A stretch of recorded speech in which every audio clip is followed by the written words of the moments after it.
अस्सलाम वालेकुम। अस्सलाम वालेकुम। सत श्री अकाल। उम्मीद करता हूँ फिट होंगे, बेहतरीन होंगे, अपनी लाइफ अच्छे से एंजॉय करोगे हम तीनों की तरह। और देवों का देव महादेव एपिसोड 16 और पार्ट 2 है जी। स्ट्रेट चलते हैं वीडियो की तरफ। इनका नाम है Rana Mohammad Ali, Mohammad Sameer Khokhar. Malik Saqlain Iqbal. So guys let's start.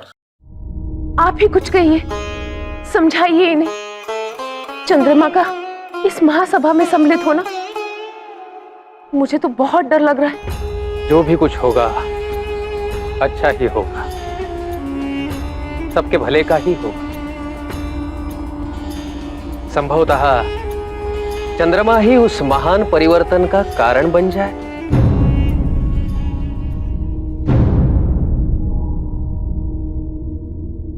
ओ, वहां उसे ध्यान से रखिए। यहाँ देवराज इंद्र विराजमान होंगे, वहां सप्तऋषि और यहाँ चंद्रमा। ध्यान रखिएगा उनके पास शीतल जल अवश्य रखा हो। सती को ऐसे देख कितना अच्छा लग रहा है ना स्वामी। ऐसा लगता है मेरी सती में नव चेतना भर गई है।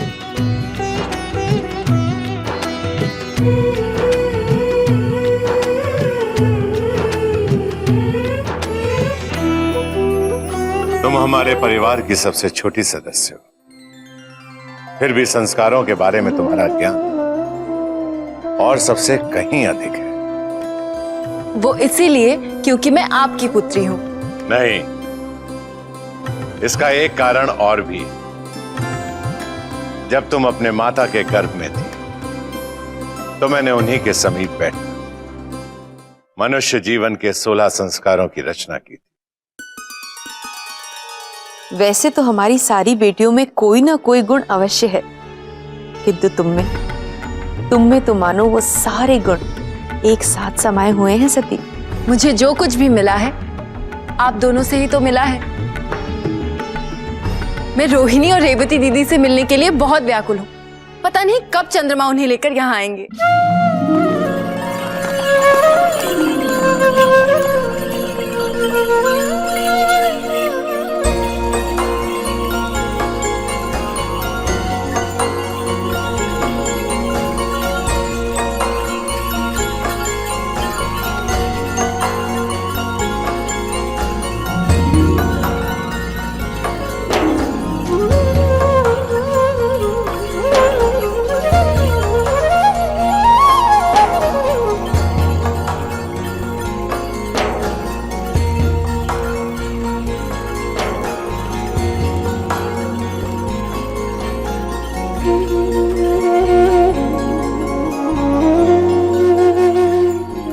क्या बात सता रही है आपको?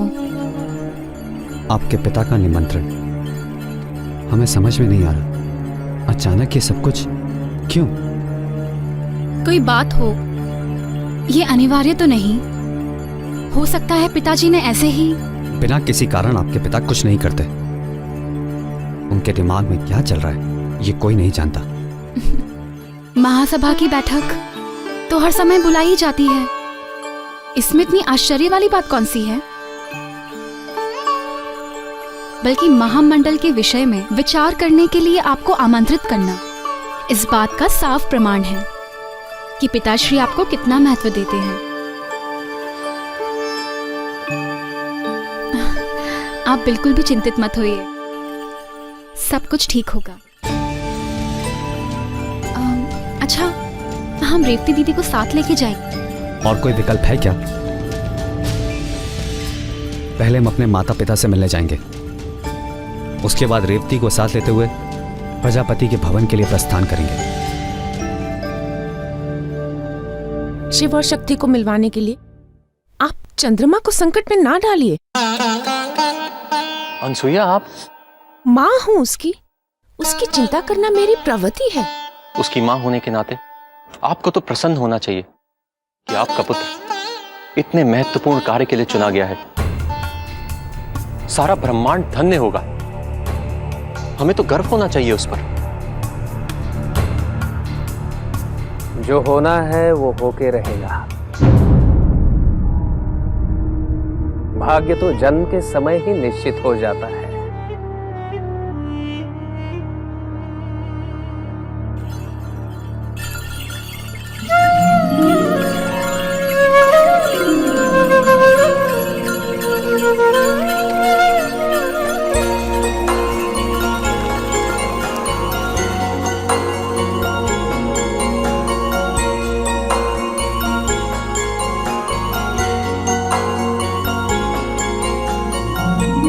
प्रणाम। आज याद आई माँ की?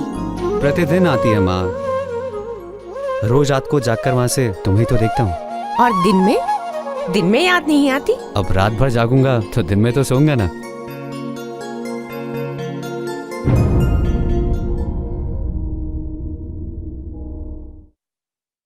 क्या हुआ माँ, कोई बात है? आप लोग मुझसे कुछ छुपा रहे हैं। कुछ नहीं पुत्र, आओ बैठो ना।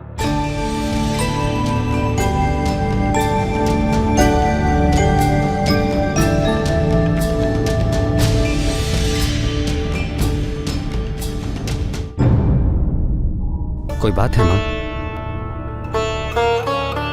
अवश्य आप मुझसे कुछ छुपा रही हैं। कुछ नहीं चंद्र, तुम तो समझते हो ना, मां तो सदैव अपने बच्चों की चिंता करती रहती है। इन्हें तो कभी कभी तुम्हारी चिंता ना होने की भी चिंता हो जाती है। जाओ पुत्र, महादेव तुम्हारी रक्षा करेंगे।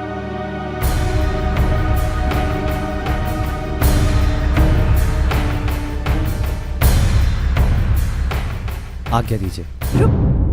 मैं अभी आई।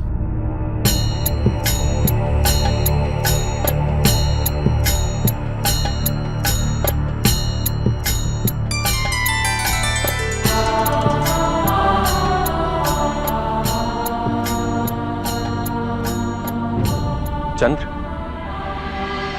तुम्हें विलंब हो रहा है, चलो। अनुमति दीजिए माँ।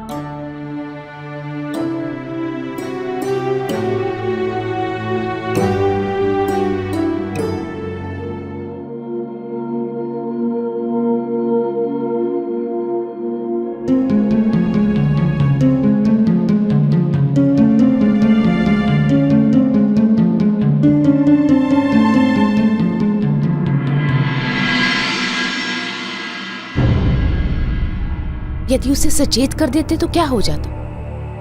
एक संकेत तो दे सकते थे ताकि वो आने वाली विपदा का सामना करने के लिए तैयार हो जाता। अनसुया, मैं आपकी भावनाओं को समझता हूं। वो मेरा भी पुत्र है और जितनी चिंता आपको है उतनी मुझे भी है।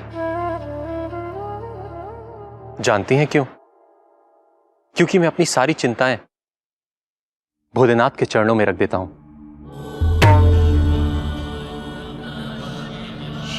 क्योंकि भोलेनाथ ने हमेशा हमारी रक्षा की है, हमारी सारी समस्याओं का समाधान किया है, हमारा मार्गदर्शन किया है, और अब चंद्र का मार्गदर्शन भी वे स्वयं ही करेंगे और सदैव अपनी कृपा दृष्टि बनाए रखेंगे।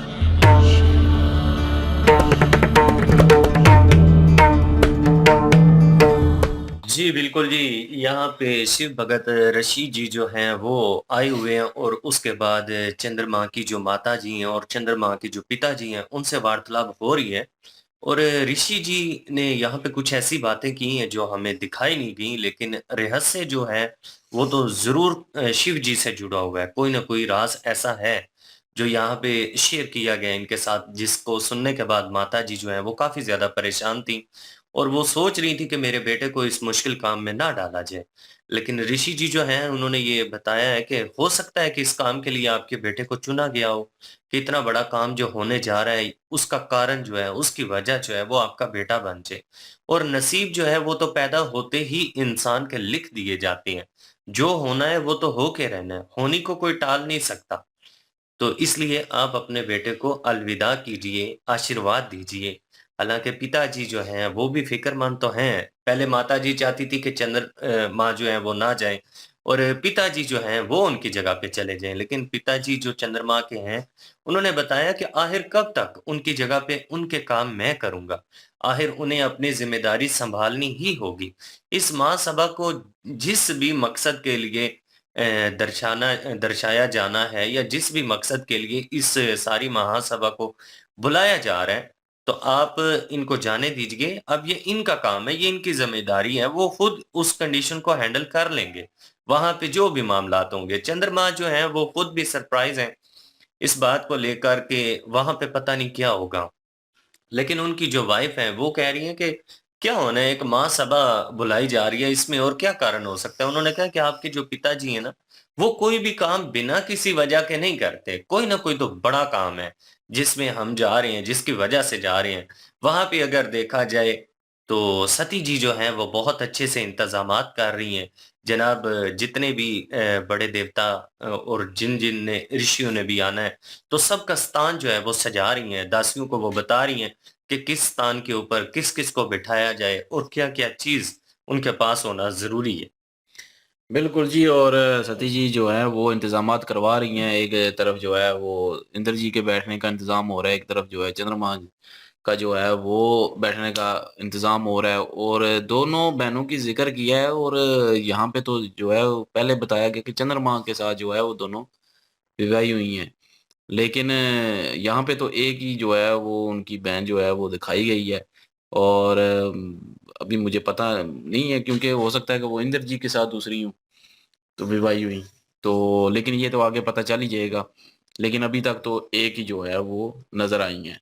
तो बहरहाल ये है कि क्या नाम है उनका, प्रजापति जो हैं वो बड़े खुश हैं। और कि मेरी बेटी जो है वो लगी हुई है इन कामों में और कोई कुछ ऐसा वैसा नहीं सोच रही। और उसके बाद जो है वो 16 गुण जो है उन्होंने बताया कि उस वक़्त मैंने प्रार्थना की थी 16 गुण की। तो इसलिए जो है वो 16 गुण जो हैं वो आप में हैं। और हर बेटी में उन्होंने, जब जैसे कि माताजी ने बता दिया कि हर बेटी में एक-एक गुण है, लेकिन सती जी में वो सब गुण हैं। तो इसलिए जो है वो उन्होंने बता दिया। और आगे जो है वो चंद्रमा की जो है वो कहानी उन्होंने थोड़ी बहुत बताई है। और जो शिव भक्त थे महर्षि और दूसरे महर्षि चंद्रमा के पिताजी, उनके आपस में ज़ाहिर है कोई गुफ्तगू हुई है ऐसे ही, कोई ना कोई सीक्रेट बात हुई है, शिव शक्ति को मिलाने की बात हो रही थी।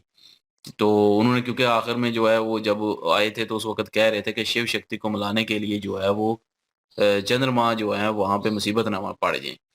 तो अब देखते हैं कि वो किस तरह शिव शक्ति को मनाने के का जो है वो क्या ज़रिया किया जाएगा, क्या जो है वो लाएअमल तैयार किया जाएगा और उसमें चंद्रमा जी का क्या रोल होगा, ये तो देख के पता चलेगा आगे। लेकिन अभी तो वो चले गए हैं और वहाँ पे पहुँचेंगे, तो आगे पता चलेगा कौन-कौन और आ रहा है और वहाँ पे क्या बातचीत होती है। अभी तो जो है वो शिव जी को जो है वो डिग्रेड करने के लिए एक किस्म की ये महासभा बुलाई जा रही है। लेकिन वहाँ पे मुझे लगता है कि शिव जी का जो है वो बात होगी रिश्ते की शायद सती जी के साथ। मुझे लगता है जैसे कि वो कह रहे थे कि शिव शक्ति को मनाने के लिए हो वो सकता इतना है बड़ा रिस्क लिया जा रहा ऋषियों है। के थ्रू हो, ऋषियों के लेकिन थ्रू ही ना, वो किसी ना हाँ, किसी के थ्रू ज़ाहिर लेकिन होगा फिर। प्रजापति जो है उनका मोटिव कुछ हो रहा है इस चीज को लेकर, और जो फिल वक्त वो उतना खुश नजर आ रहे हैं ना, वो सिर्फ अभी वो उस नजरिए से सोच रहे हैं। जब मेन फैसला सुनाना होगा तो तब वो अपने असल रूप में, और जो उनके अंदर है, जिसका डर जो है, जिसको लग रहा है कि ये कुछ ना कुछ ऐसा करने वाले हैं वहाँ पे, क्योंकि सबको एक अंदर किया है, इकट्ठा किया है, तो कुछ ना कुछ तो है। तो दाल में कुछ काला उन्हें लग रहा है, और हमें भी फ़ील हो रहा है कि जो है प्रजापति तख्त में हैं, उनका मूड जो है वो चेंज है।